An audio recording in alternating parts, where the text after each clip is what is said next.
நிகழ்நேயர்களுக்கு வணக்கம். வைகுண்ட ஏகாதசி. இந்த வைகுண்ட ஏகாதசி நம்ம வாழ்க்கையில மிகவும் சிறப்பான ஒரு அற்புதமான ஒரு விரத நாள். இந்த வைகுண்ட ஏகாதசியில அப்படி என்ன விசேஷம் அப்படின்னு கேட்டா, வைகுண்ட ஏகாதசி அன்னைக்கு சொர்க்கவாசல் திறந்து அன்றைய நாள் விரதம் இருந்து உபவாசம் இருந்து மகாவிஷ்ணுவை தரிசனம் செய்றவங்களுக்கு நேரடியாக சொர்க்கம் அப்படின்றாங்க. இந்த வைகுண்ட ஏகாதசி விரதத்தை இருப்பதற்கு நிறைய வழிமுறைகள் விதிமுறைகள்லாம் இருக்கு. 8 வயதிற்கு கீழே இருக்க குழந்தைங்க வந்து விரதம் இருக்கக்கூடாது. அதே மாதிரி 80 வயதிற்கு மேலே உள்ளவங்களும் இந்த விரதத்தை கடைபிடிக்கக்கூடாது. அதாவது பொய் பேசக்கூடாது, அமைதியாக இருக்கணும், டென்ஷன் ஆகக்கூடாது. அதாவது விரதம் இருக்கிறேன்னு சொல்லிட்டு 1008 டென்ஷன், சண்டை, பிரச்சனை இதெல்லாம் ஓடும். ஆனால் அதெல்லாம் இருக்கக்கூடாது.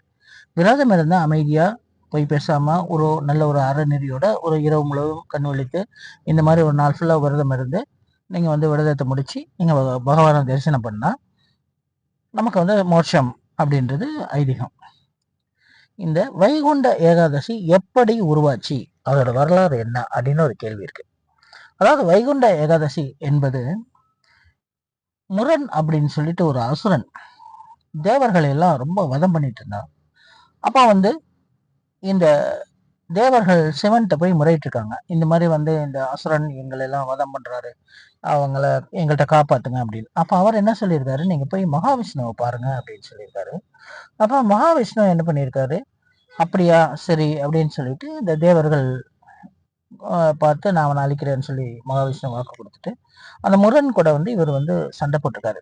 இந்த சண்டை வந்து பார்த்தீங்கன்னா 1000 வருஷம் நடந்துதான். அதுக்கப்புறம் என்ன பண்ணியிருக்காரு, ஒரு சின்ன பிரேக்ல இவர் வந்து ஒரு ஓய்வு எடுத்துட்டு இருக்காரு, தூங்கிட்டு இருக்காரு மகாவிஷ்ணு. அப்ப இந்த முருகன் என்ன பண்ணியிருக்கான், இவர் தூங்கும்போது இவரை ஈஸியா நம்ம வந்து கொண்டாடலாம் அப்படின்னு சொல்லிட்டு அவரை வந்து தூங்கும்போது அவரை வந்து கொல்றதுக்கு முயற்சி பண்ணியிருக்கான். அப்போ வந்து அவரோட உடம்புல இருந்து ஒரு அழகான பெண் தோன்றியிருக்காங்க.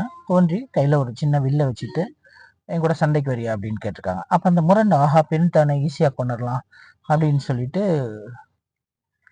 அந்த பெண்ணை கொல்றதுக்கு முயற்சி பண்ணியிருக்கான். அப்போ இந்த பெண் ஒரு மூச்சு விட்டுருக்காங்க ஒரு சத்தமா. உடனே வந்து அந்த அசுரன் அழிந்து பஸ்பம் ஆயிட்டான். 1000 வருடம் சண்டை போட்ட அந்த அசுரன் வந்து அழிந்து பஸ்பம் ஆயிட்டான். பஸ்பமான உடனே இந்த மகாவிஷ்ணு எழுந்திரிச்சு பார்த்துருக்காரு. பார்க்கும்போது அந்த அசுரன் பஸ்பம் ஆயிருக்கான். அப்போ வந்து இந்த பெண்ணுக்கு ஏகாதசி என்று பெயரிட்டிருக்காரு.